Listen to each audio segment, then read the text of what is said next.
बिस्मिल्लाहिर्रहमानिर्रहीम। मच्छीअ खे लूणे हिकु पासे रखंदासूं।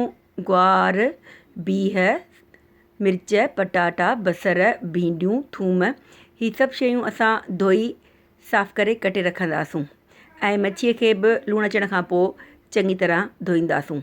हिकु तईअ में थोरो पाणी विझी उन में कटियल बीह ऐं धोतल साफ़ु थियल ग्वार विझी टहिकण लाइ छॾे ॾींदासूं। ॿिए पासे असां बसर, मिर्च ऐं थूम कुटींदासूं ऐं उन में विझंदासूं मेथीअ जा पन, रुॿो, लूणु, ॻाढ़ा मिर्च, हेड ऐं थोरो गरम मसालो। पोइ जेको बसरनि जो मसालो असां कुटियो आहे इन ख़ुश्क मसाले में शामिलु कंदासूं ऐं गिदामिड़ी भिॼाए रखी उन जो अधु विझंदासूं। अधु असां गिदामिड़ीअ जो पाणी पोइ इस्तेमालु कंदासूं। थोरो तेल विझंदासूं, कुकिंग ऑइल। पोइ हिकु मसालो ठाहे भिंडियुनि खे असां धोई चीरो लॻाए रखियो आहे उन्हनि में भरींदासूं हीउ सॼो मसालो। सभिनी भिंडियुनि में भरींदासूं ऐं इहो ई साॻियो मसालो असां मच्छी लूणे जेका धोई रखी आहे उन जे मथां हणंदासूं। चङी तरह मच्छीअ जे सभिनी टुकरनि खे असां मसालो लॻाईंदासूं।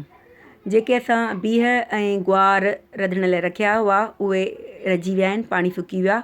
उन में शामिलु कंदासूं थुल्हो कटियल बसर, पटाटा ऐं साओ मिर्च, कुझु ख़ुश्क मसाला, मेथी, हेड, पीठल धाणा ऐं ॻाढ़ो मिर्च ऐं थोरो लूणु। पोइ हिन में विझंदासूं कुकिंग ऑइल मतिलबु तेल।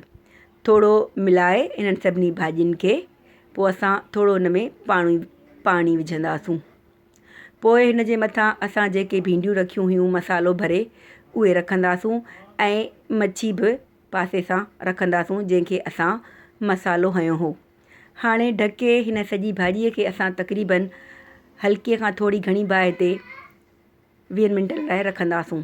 जॾहिं भिंडियूं ॻरी वञनि ऐं पाणी ख़ुश्क थी वञे पोइ असां जेको गिदामिड़ीअ जो पाणी बचाए रखियो हुओ उहो इन सॼे भाॼीअ जे मथां विझंदासूं ऐं 5 मिंट तेज़ बाहि ते पचण ॾींदासूं।